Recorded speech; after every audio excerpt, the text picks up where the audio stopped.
Hoje falamos de sofrimento e fé. A conversa é com o padre Luigi Epicoco. Se ficou curioso, não pode perder a conversa de hoje. Acompanhe também a meditação das leituras deste domingo com a Aida Brito.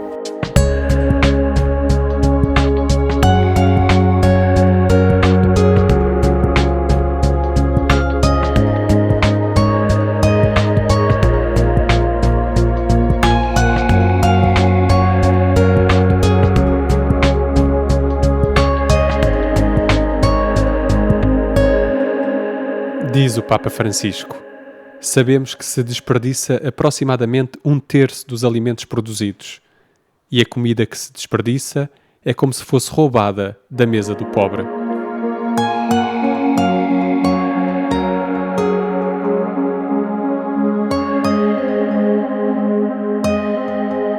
Bem-vindo ao Caminho de Emaús. Luigi Maria Epicoco é um padre italiano da Arquidiocese de Áquila. Tem 38 anos e trabalhou na paróquia universitária. Esteve em Portugal recentemente para falar do seu livro Somente os Doentes se Curam. Esta obra nasceu do sofrimento com o terremoto, no qual morreram muitos jovens que ele acompanhava. Por que decidiu escrever este livro? Este livro nasce com o desejo de fazer a síntese de uma crise pessoal devida ao encontro com o sofrimento, sobretudo na experiência que vivi do terremoto, e do encontro com o ressuscitado. Quando pensamos no ressuscitado, pensamos sempre como uma experiência positiva e luminosa. Mas, na verdade, todos os que se encontram com o ressuscitado não sabem que ressuscitou, só percebem depois. Não é uma experiência imediata, mas uma experiência mediata. Interessava-me aproximar-me de perceber como é o tempo em que se está com o ressuscitado, mas não se percebe que é ele. E aí surge esta imagem belíssima dos discípulos de Emaús, que regressam a casa desiludidos, tristes, com uma crise às costas. Regressam a casa convencidos de que a sua história acabou. Mas na sua desilusão de aproximação a casa, Jesus aproxima-se deles e começa a falar das suas desilusões, a falar da sua língua, a falar à sua tristeza e começa a reconstruir um significado, a juntar as peças da crise. Porque escrevo este livro? Porque nós, quando vivemos uma crise, vivemos-la como se fosse uma patologia, qualquer coisa que fosse curada com a medicina. É como eu sentir uma dor e, em vez de ouvir essa dor, só procuro um modo de a não sentir. A dor é escutada. Jesus escuta o sofrimento que estes rapazes vivem, estes jovens, escuta a sua tristeza, a sua inquietude, ele guia-os, educa-os. É possível uma educação na nossa crise? Este livro nasce por esse motivo, a partir da minha crise, do meu sofrimento. Il libro nasce per questo motivo, a partire dalla mia crisi, dalla mia sofferenza, cercare di dire questo. Esteve no terremoto? L'Aquila. Esteve lá? Yes. Sim. Sou pároco da paróquia universitária. O tempo do terremoto vivi-o ali. Morreram 54 dos meus jovens da minha comunidade.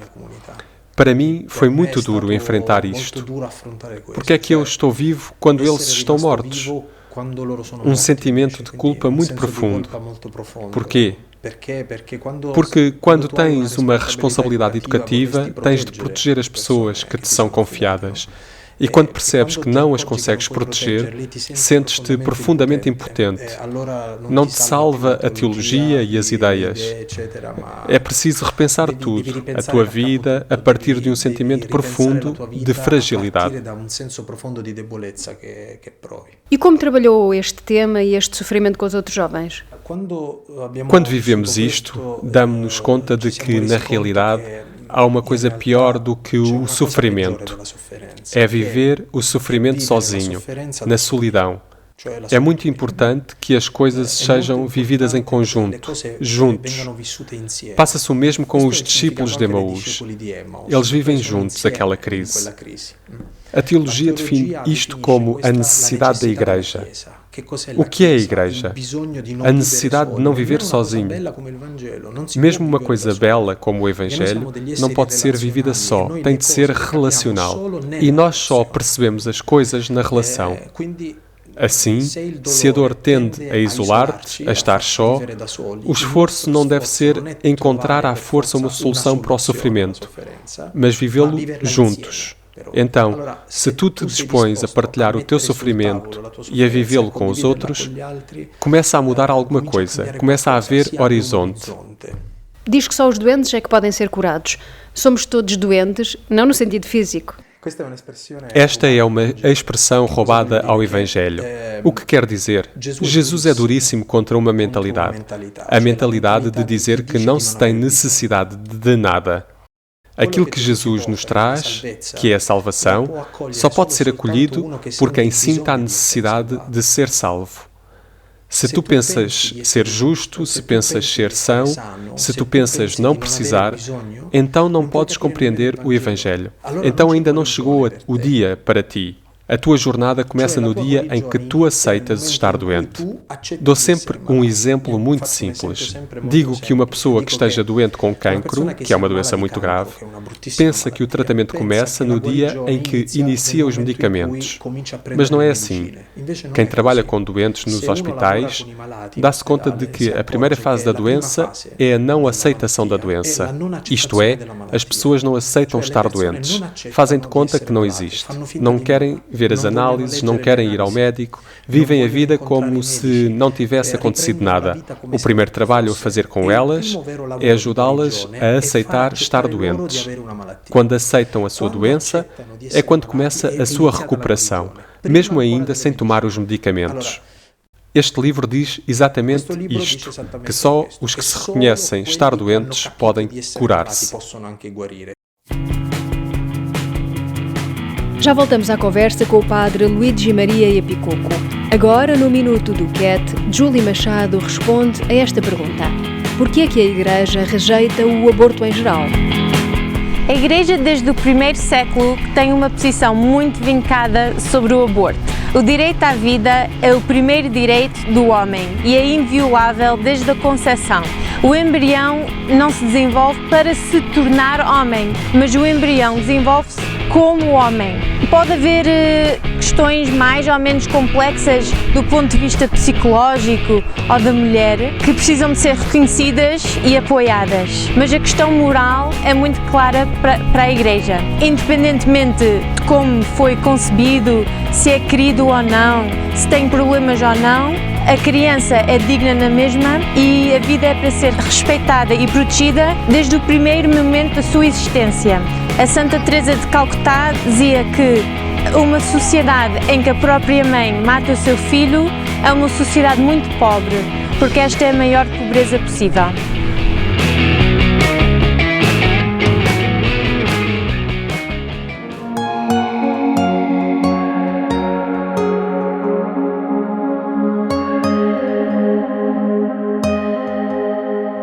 Não perca mais à frente, neste caminho de Emaús, a meditação das leituras deste domingo com Aida Brito. Agora, voltamos à conversa com o padre Luigi Maria Iepicoco. Este é um livro para crentes ou também para não crentes? Para todos, para ambos. Este livro divide-se fundamentalmente em duas partes. A primeira, digamos assim, é para todos, também para os não crentes, porque fala de coisas que todos nós temos. A inquietude, a nostalgia, a tristeza, a necessidade de amizade.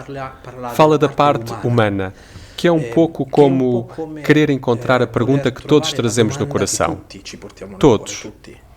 Na segunda parte, a necessidade da fé, que surge como uma resposta a esta grande pergunta. Mas gosto deste excerto do Evangelho porquê? Porque Jesus ressuscitou. E Jesus ressuscitou já mesmo quando eles ainda não sabem que é Ele. Isto é, Jesus ressuscitou quando eles ainda o procuravam sem fé, com inquietude, quando ainda não o reconheciam. É bonito ver que Jesus não se aproxima somente daqueles que têm fé. Jesus enche a vida também daqueles que não o reconhecem e que por toda a vida nunca chegam a dizer: Jesus é o Senhor. E todavia, como um estrangeiro, como um forasteiro, como um qualquer, dizia um grande teólogo, travestido de acaso, Jesus faz-se próxima das pessoas e começa a falar às suas inquietudes, começa a falar às suas perguntas, começa a falar ao ser humano. Para ser cristão, é preciso ser profundamente humano. Se mendigamos a nossa humanidade, o que resta do cristianismo é só uma informação, é só teologia e é só moral, mas não te salva.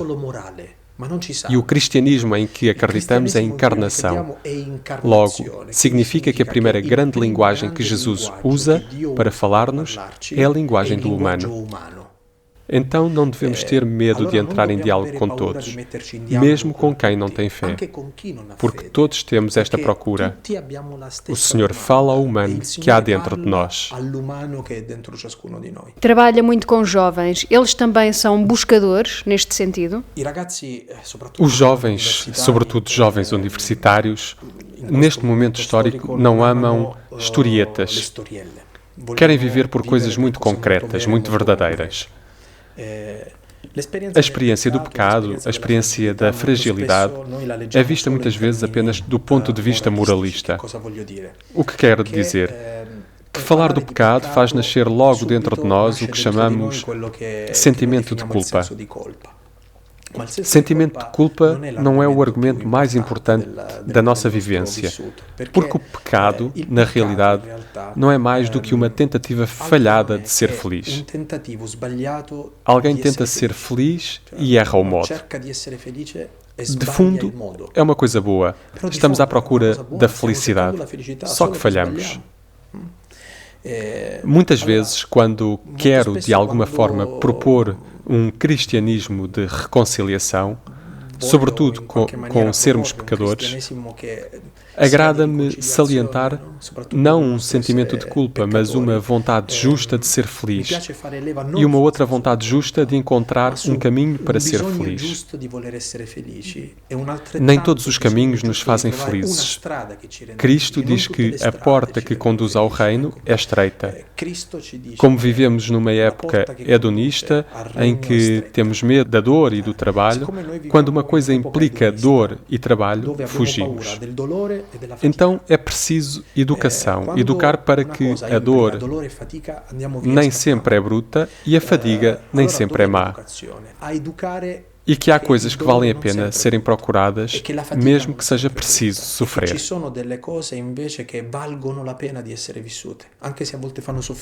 E como se faz isso com os jovens? Nós, os padres, nós, educadores, nós, Igreja, não devemos procurar nada de novo. Há pelo menos 3 grandes vias que nos ajudam neste encontro com Cristo. A primeira é a palavra, porque o encontro com o Evangelho, mas não com os sermões sobre o Evangelho, mas com o encontro com a palavra, com o próprio Evangelho, muda completamente a mentalidade dos jovens. Quando eu era pequeno, o meu pai levava-me à festa do país. Eu era muito pequenino e baixo, e ele dava-me a mão. Era uma festa, era uma coisa muito bela, mas eu sentia-me esmagado por todos. Eram todos altos e eu era o pequenito. Era uma festa, mas eu não conseguia ser feliz, porque era muito pequenino. Então o meu pai pegou-me nos braços e pôs-me às cavalitas. Naquele momento, era também uma festa para mim, mas a festa era igual. Eu é que tinha mudado o ponto de vista. Então a palavra de Deus não muda a realidade. Isto é, se tu tens um problema, o problema continua, mas muda o ponto de vista sobre o problema. O segundo encontro com Cristo é o encontro com a experiência da misericórdia, que tem Cristo a ver comigo. Ele que tem que ver realmente com a minha vida. Ele que tem que ver realmente com a minha vida. É preciso fazer compreender que não são 2 retas paralelas que nunca se encontram. Aqui eu e ali o Evangelho e nunca nos encontramos. Mas que constantemente a nossa vida está ligada com o Evangelho. E assim, o único modo de poder compreender tudo isto é recuperar a nossa capacidade de amar. Tive um sonho e quando acordei viajei no tempo e desejei. Continuamos neste caminho de Emaús com o tema Aprendiz de Viajante do Padre Nuno Tovar de Lemos. Daqui a pouco acompanhe a meditação das leituras deste domingo com a Aida Brito. Subindo as estrelas no céu, descendo ao fundo da terra, só contigo eu vou. Embalado nos teus passos vou, abandonado em teus abraços sou. Aprendiz de viajante até me perco em ti.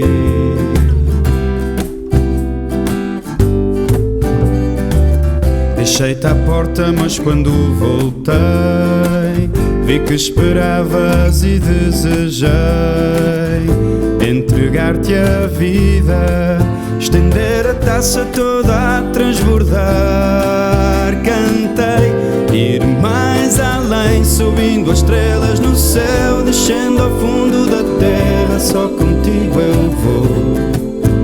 Embalado nos teus passos vou, abandonado em teus abraços sou.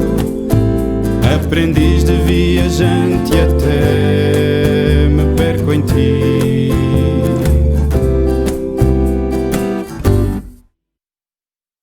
Tentei atalhos em que me afastei, mas tu chamaste e eu desejei entregar-te a vida, estender a taça toda a transbordar. Cantei, ir mais além, subindo as estrelas no céu, descendo ao fundo da terra, só contigo eu vou. Embalado nos teus passos vou, abandonado em teus abraços sou. Aprendiz de viajante até me perco em ti.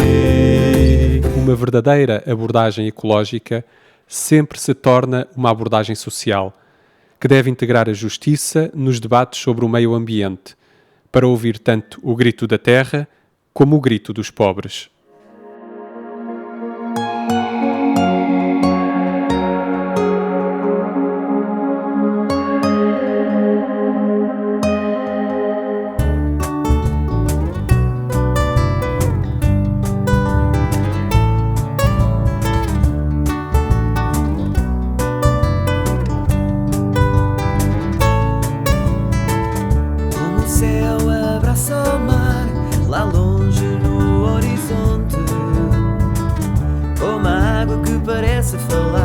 Ao sair daquela fonte, assim procuro o caminho certo, o melhor rumo para a minha aventura. Sempre com o coração aberto, não desisto, continuo à procura. Há um sonho que nos une a alguém, que nos reúne na fronteira.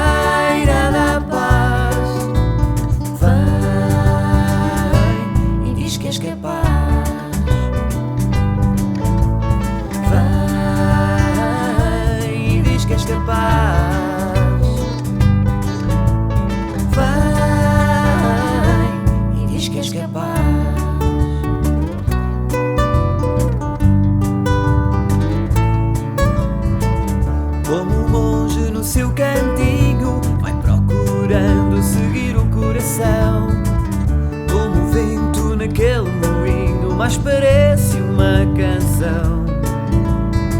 Assim preparo a minha vela e passo horas à noite ao luar. Olho para a vida, vejo que ela é tão bela e adormeço tranquilo a ouvir as ondas do mar. Há um sonho que nos une, alguém que nos reúne na fronteira da paz. Vem e diz que és capaz. Vem e diz que és capaz. Vem e diz que és capaz.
Meditar a Palavra com Aida Brito.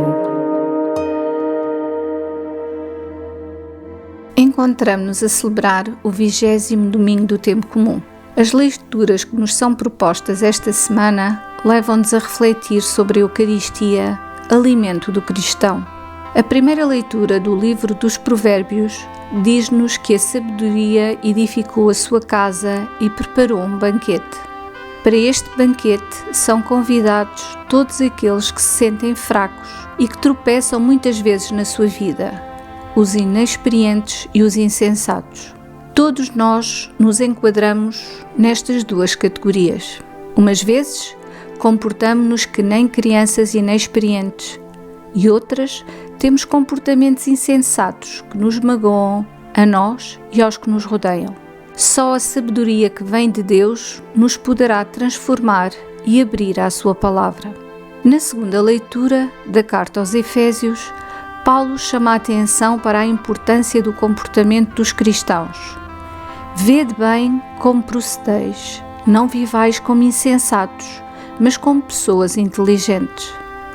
Nós, os cristãos, vivemos no mundo. Esta é uma realidade que nos traz diariamente grandes desafios, mas que é igualmente um permanente chamamento à conversão. Na relação com os nossos irmãos, crentes e não crentes, no que pensamos e dizemos, nas opções que fazemos, vai passando, ou não, a mensagem do Evangelho. Cristo, hoje, envia cada um de nós para sermos luz, sal e fermento no meio da multidão. Estou preparado para assumir este desafio? No Evangelho de São João, Jesus apresenta-se como o pão da vida. Eu sou o pão vivo que desceu do céu. Quem comer deste pão viverá eternamente. Cada cristão é convidado continuamente a tomar parte deste banquete em que Cristo se dá por toda a eternidade. Esta dádiva é completamente gratuita. Contudo, cada cristão só absorverá completamente a vida que lhe vem do seu Senhor se despojar da sua autossuficiência, do seu egoísmo, dos seus medos, para se abrir à graça sempre renovada da Eucaristia. Pena que muitas vezes vamos comungar o pão da vida num gesto mecânico. Perdemos a oportunidade de nos questionar efetiva e verdadeiramente se temos sido um reflexo do rosto de Cristo no meio onde estamos inseridos e de crescer em entrega nas mãos do nosso Deus Amor. A Eucaristia compromete-nos connosco próprios, com o mundo, com os irmãos e com Deus. Peçamos ao Senhor que nos dê a graça de o tocarmos na Eucaristia e de o levarmos aos irmãos, muito particularmente aos que vivem nas periferias do mundo em que vivemos.